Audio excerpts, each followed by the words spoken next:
Yeah, so hello from Australia. I'm in Melbourne, Australia. We're currently locked down, thanks to our good friend Mr. COVID. We're only allowed outside for 1 hour a day for exercise. Workplaces are closed, and things are a little bit tight down here, which is good for Lego because it means we can build lots of Lego. However, I have a distinct problem in that all of my Lego is at work, and of course I'm at home. So that means that it's very difficult for me to build Lego models when I don't have Lego bricks in front of me. But I managed to put together a couple of things, and I want to show you. The mock that I made for BrickCon, which is Mr. Bean. If everyone can see my Mr. Bean model, there he is there. And I'll talk a little bit about the model itself, but more about the process and how we come about making these models. First off, whenever you make a model that's of something that is recognizable that people know, you really need to pick out the key features that are obvious to everybody. Now, Mr. Bean, of course, is a very iconic person. So obviously the Mini for one. So when I thought of doing Mr. Bean, the most iconic thing that jumped to me first off was his Mini. So obviously putting him on top of the Mini like it was when he drove it. The second thing is his teddy bear, because Mr. Bean doesn't go anywhere without his friend Teddy. So I've put Teddy in the model as well. And I know this is going to sound a bit ridiculous, but the mole on his face. Oh, the mole. Mole on his face is probably the iconic part of Mr. Bean. So making sure that you capture that mole, of course, is in an interesting way. Now, we've been very lucky over the last couple of years that Lego's introduced brickheads into the Lego line, which is, of course, really highlighted how easy and cool it is to do characters out of Lego. And it's kind of made characters, I guess, for lack of a better term, available for everybody. So I developed a bit of a system a couple of years back for making characters relatively easily, a kind of like a standard that I use. So whenever I have to build a Lego character, I just fall back to that standard. You know, it's a 6x6 face plate that you can see here on Mr. Bean. So 6 studs wide by 6 studs high. And basically it's pretty much the same going backwards as well. And that gives me a good enough face shape, and I can elongate it if I need to, if they've got a long skinny face. Mr. Bean, of course, has a very short little round face, so it made it even easier to do. So falling back to that system of making it a 6x6 cube almost worked really well for Mr. Bean. Also, another big thanks to Lego for bringing out black sausages, because they make perfect eyebrows. If you look at Mr. Bean's eyebrows.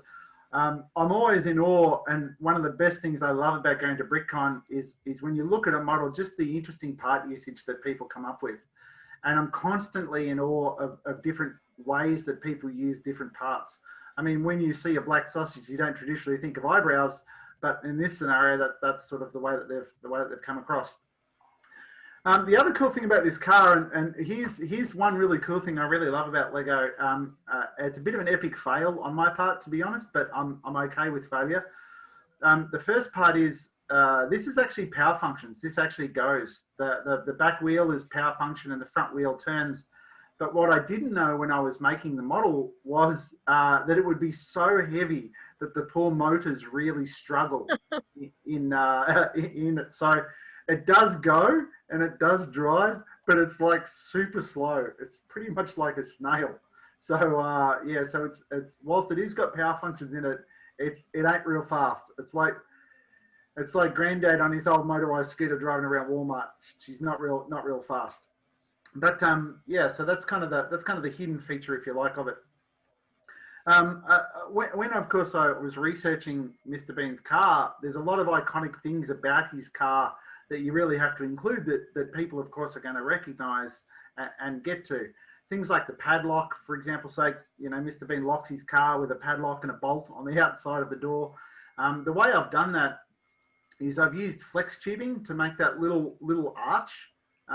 Basically, the cool thing about Lego's flex tubing is it can flex and bend in any shape. Lego don't make a U-shaped element like that, so having flex tube like that was really quite helpful. The second thing, of course, is how does he steer? Well, he steers with a piece of rope. And so Lego make these really cool ropes with little studs on the end of them. So basically you can daisy chain those together and attach them to the steering wheel. And of course he does the brakes and the accelerator by having a broom and a mop kind of roped together to use the brake and steering, which is highly impractical. I don't know if anyone's ever tried to drive a car that way. I certainly haven't, but pretty much we've got sort of that there. And what I've used to tie those two together to give that haphazard look is a couple of Lego elastic bands or rubber bands that come in like power functions and things like that. And that gives the impression that poor old Mr. Bean is, just basically sticky taped it and, use some string together. So to try and capture that sort of feel, if you look. The other thing, of course, is the license plate. Whenever you do a very iconic thing, there are people out there, and, I'll put my hand up, I'm kind of one of those people, but there are people like in the Star Wars world or whatever that know the details and understand the canon of whatever it is really well. So it's really important that you get the details right. So I had to make sure I got the right registration on Mr. Bean's license plate, which I've got the SLW287R. That's using two brick high snot lettering.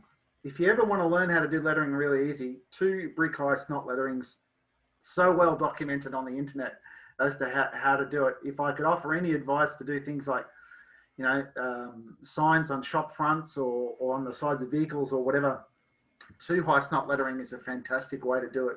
And so I've just basically used that for the license plate on the front and the back, which makes it relatively easy. The other thing that I really wanted to focus on when I was making our friend Mr. Bean was to get his clothes right. He's a bit of a daggy sort of guy. He wears some pretty average sort of clothes. So I had to make sure that his pants were too short so that you could see his white socks and his fawn jacket and his tie. But one thing I did want to talk a little bit about, and this is actually a really difficult thing to do, but sets a great model apart, is if you can try and get a sense of motion in your Lego build. Now, I haven't really done it in this Lego model, but things like, his jacket is flapping a little bit, his tie is a bit skew. It's like he's actually trying to drive.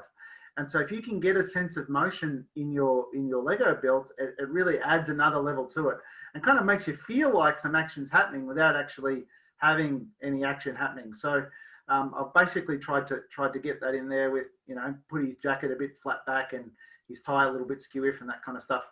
A little bit of bouffant in his hair, that kind of action. And then, of course, there you can see his clothes really quite well.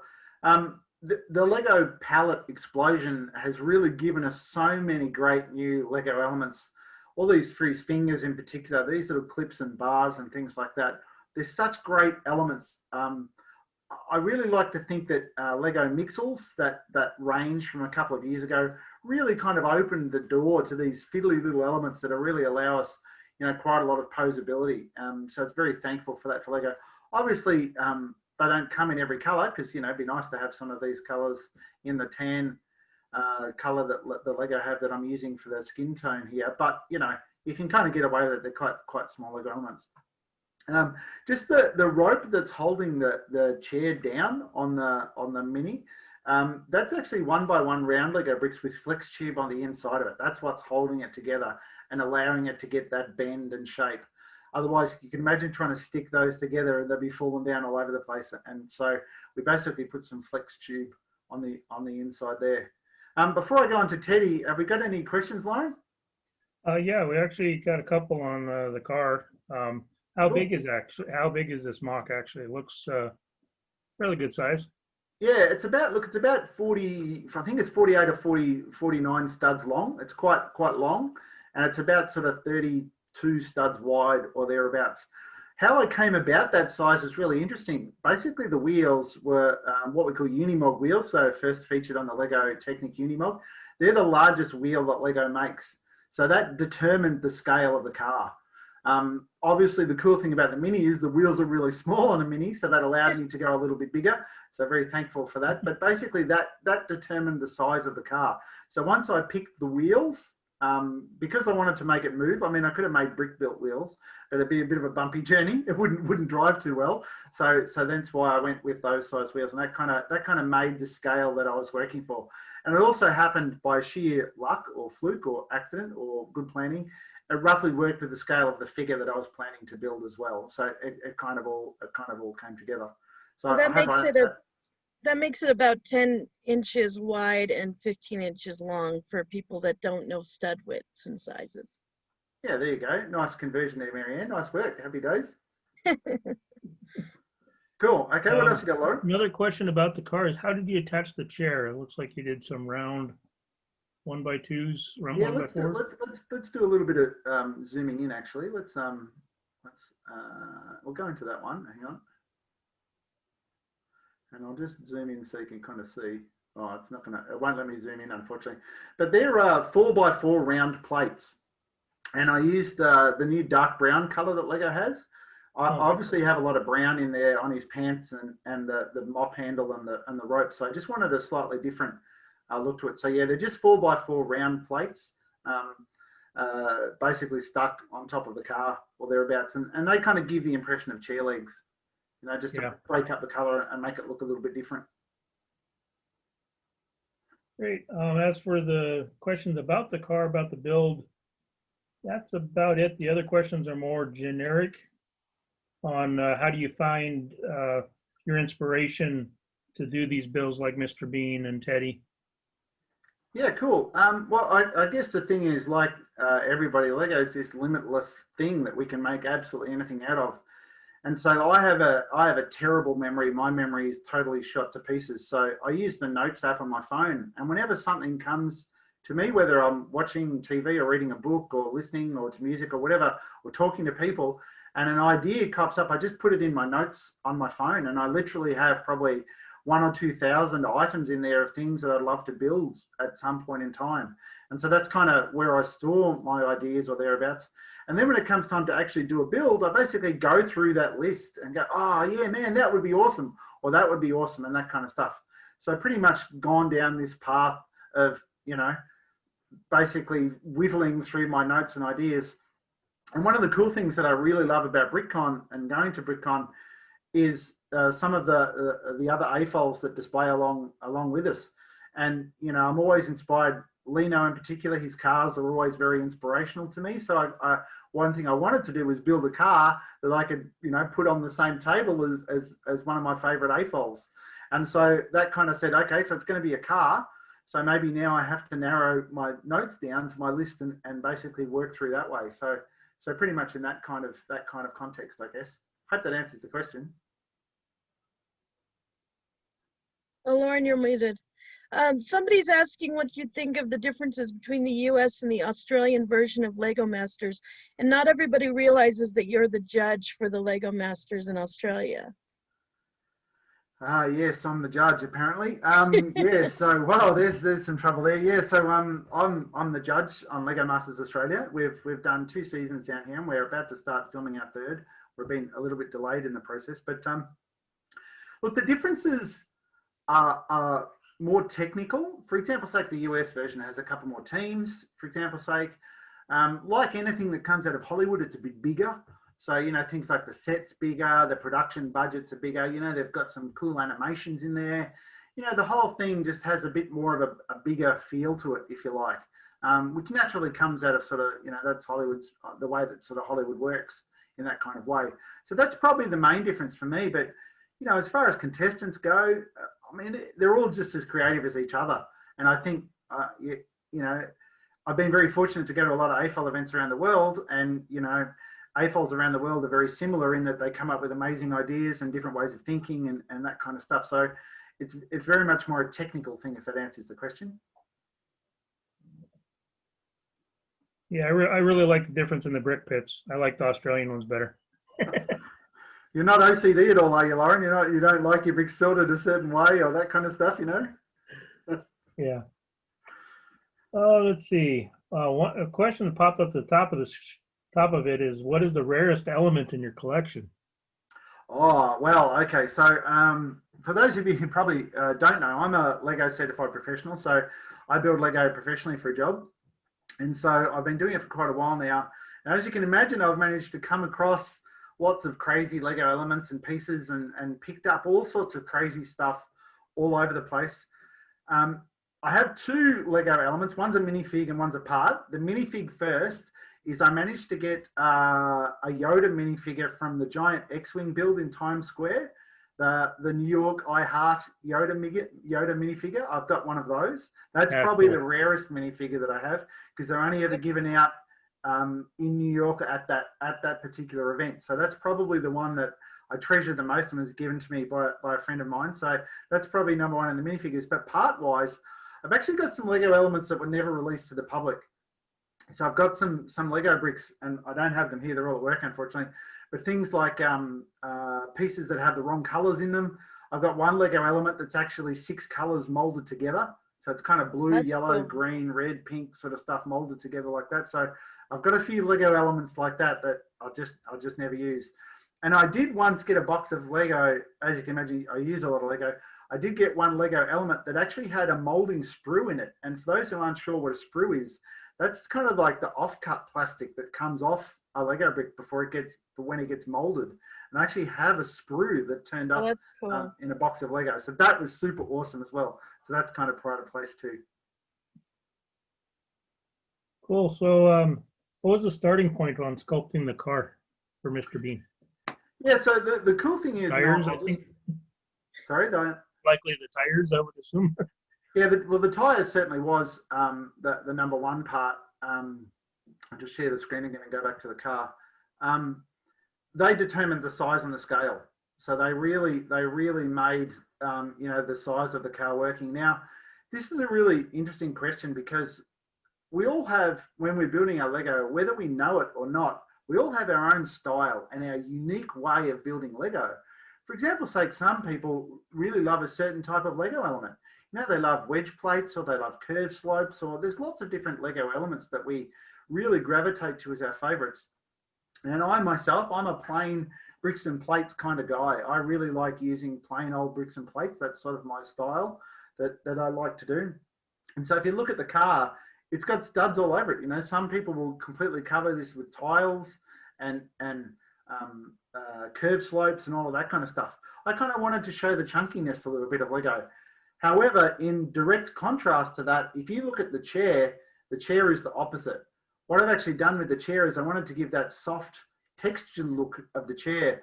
So I've got lots of curved slopes. I've even rounded the corners of the chair by putting some bricks in, some snot bricks in and that kind of stuff. So there's hardly a straight line on the chair thanks to the curved slopes and that kind of stuff. I really wanted to give that stark contrast of what the car looks like in its build style versus the chair. And of course the character as well has that more sort of curved look.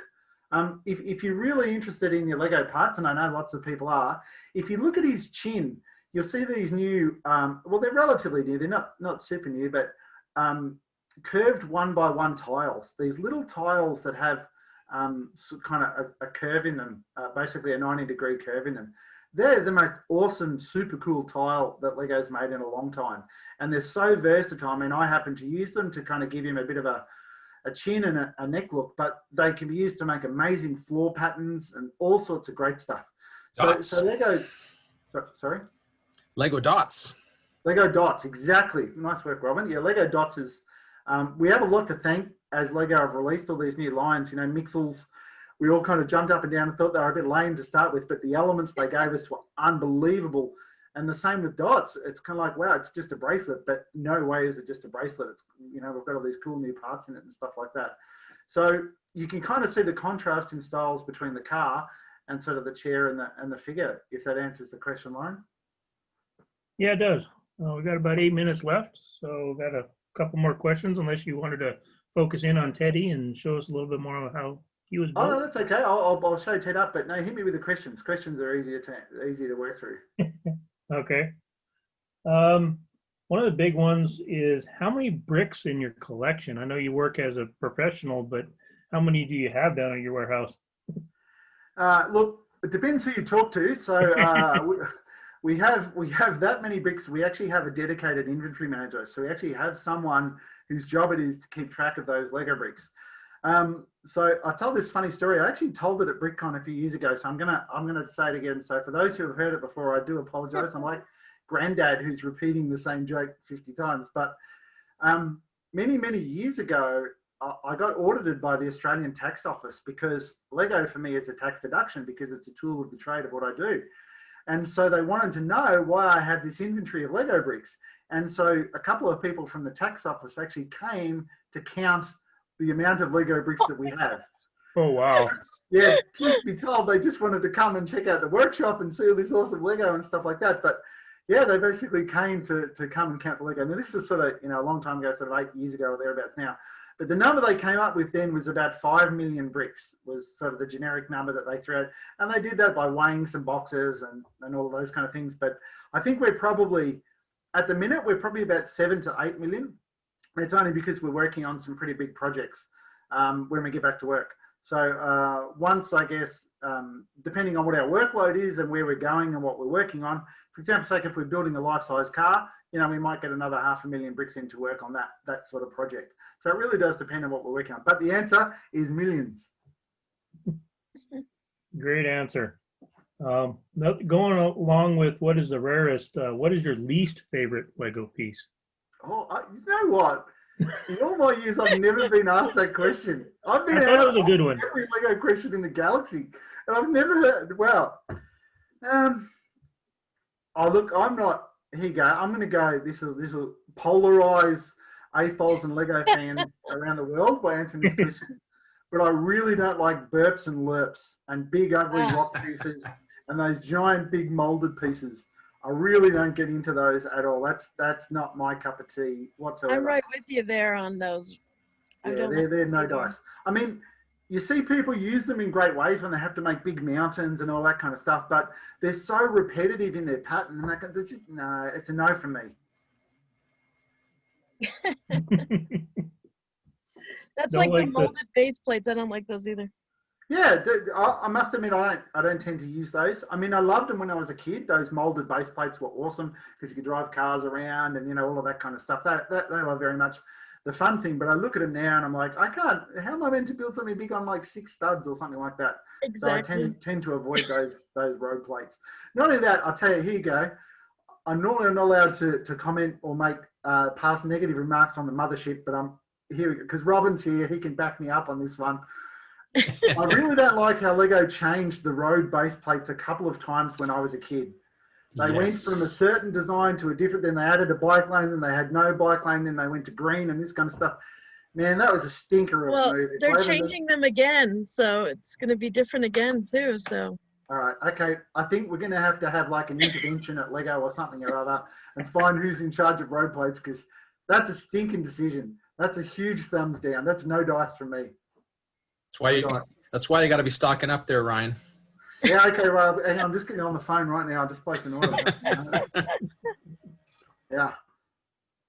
I think you've got about 4 more minutes before the session's over. Cool. Any other questions, Lauren? Yeah, let me see here. Do you have to get permission to build things based upon the IPs or intellectual properties or pop culture stuff? As a business, I'm assuming you do, but from a personal standpoint, if you did a personal build by yourself, I know that's a bad one to end on. Sorry. All right, so where do I start?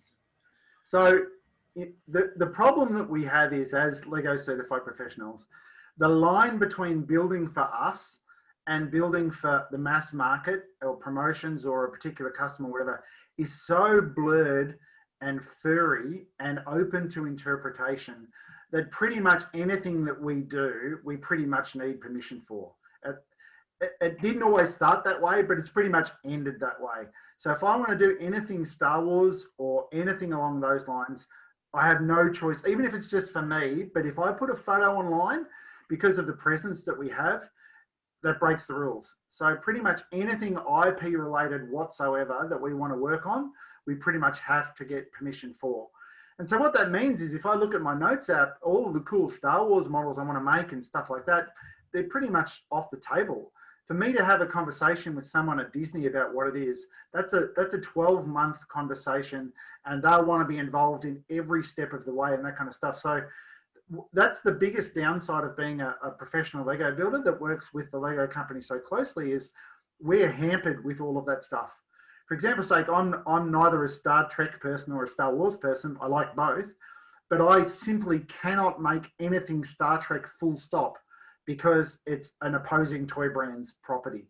So we have all of these rules around that kind of stuff. So when we look at stuff, and you know, Mr. Bean's a good one, I happen to have a contact at BBC who I've worked with closely, so it was really easy to get permission like that. Whereas Star Wars, forget it, no chance, no chance. So yeah, it's that's the downside for what we do. Okay, I got a couple more comments than there are questions. A couple attendee asked, I just wanted to let you know how much we loved the Australian season, and it was the best one ever. Oh, thank you very much. That's very kind. I'm very lucky with Lego Masters. When we did it, I'd never met Hamish, the host, before, but he's a genuinely natural, funny guy. He's exactly the same as what he is on camera.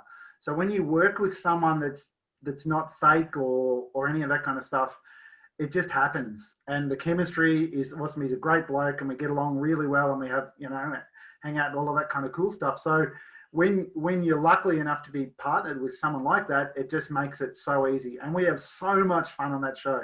And in fact, in Annie's talk in a little bit, she'll talk about just how much fun we actually have. There is a serious side to it because it is a game show and there is a lot of money involved and that kind of stuff. But the fun that we have on there is just so awesome. If they ever release a blooper reel, oh my God, will there be trouble if there's ever a blooper reel? No, I'd love to see that one. That would be awesome to see. Yeah. I would love that. No, it wouldn't. No. And the last one is, it's not a question, but a comment from the fellow Aussies. Ryan is our hero. Oh, thank you very much. Thanks, Mum. Nice work there, Mum. Great job. That's very kind of you. That's pretty awesome. But I mean, and Robin and others, all of you can attest to this. We all love Lego. That's our common thing that we love together. And Lego for us is about smiles and that kind of stuff. And at the minute, because we can't show off our Lego to people, it takes a little bit away from us. So hopefully things like this, we can share our love for each other and the Lego brick in this kind of way. Great. Well, and hopefully we can all be together next year at BrickCon in real life because it's going to be massive. It's going to be massive.